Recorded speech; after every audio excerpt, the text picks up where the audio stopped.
How many times do we cling to people despite their desire to distance themselves? And what prevents us from abandoning what no longer serves our path? And again, how often do we resist letting them go, fearing that this will mean defeat rather than a step toward growth? Through this Zen story, we explore the powerful but often overlooked act of letting go of people who tend to pull away. In addition, we discover together the challenges and benefits of releasing the relationships that hold us back, opening the door to new possibilities for personal growth and emotional well-being. So stay until the end because you will understand that letting people go is good for them and for you. But before continuing, if you haven't already, subscribe to the channel, turn on notifications, and share this video. In this way, you will help us produce new content every day for your spiritual growth.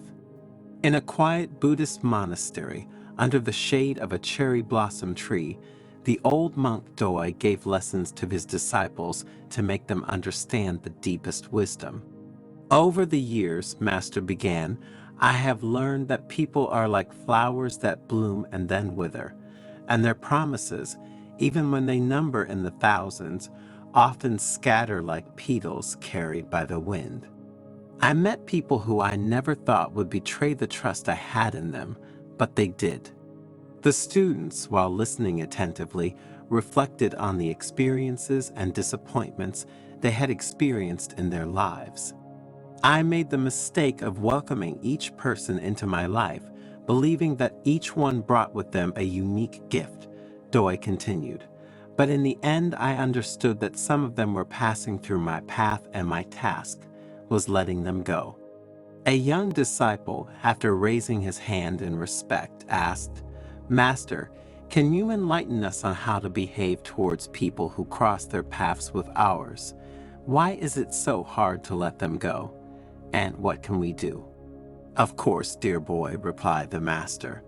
Letting people go, even when they are already far from us, is difficult because we are used to becoming attached, sometimes even morbidly, to those to whom we become attached. How many times has it happened to you, for example, to call people several times who, unlike you, do not make themselves heard and tend to disappear from your life? Know that the wisdom of the ancient masters teaches us that people should never be repressed.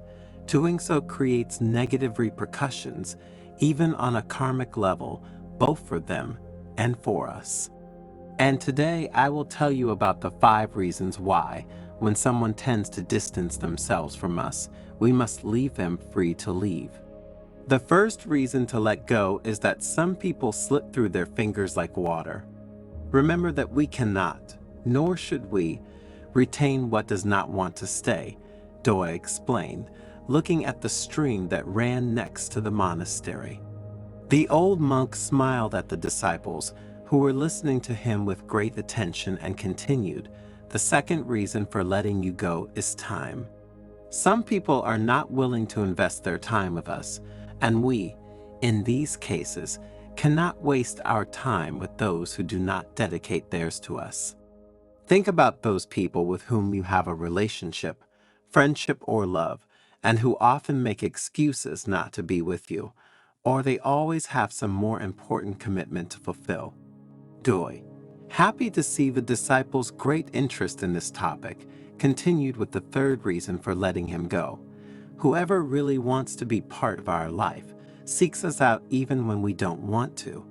It is like the call of the heart, a bond that goes beyond words.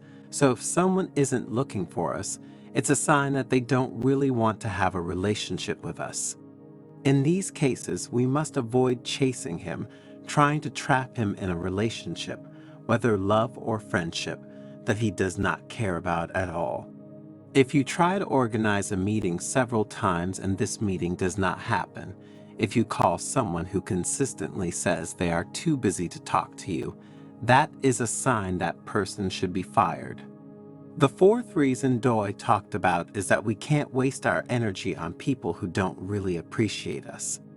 Every word, every gesture must nourish both. If the effort to make a friendship or romantic relationship work is one-sided. There is only one thing left to do: let it go. On one occasion in my life, I met a friend who, despite my efforts, did not seem to appreciate the connection between us, the monk said. I tried to understand, to change my approach, but the truth is that he didn't really want to get involved.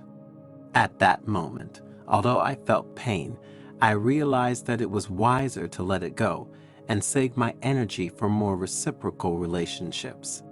The master, with a penetrating gaze, introduced the fifth reason: change.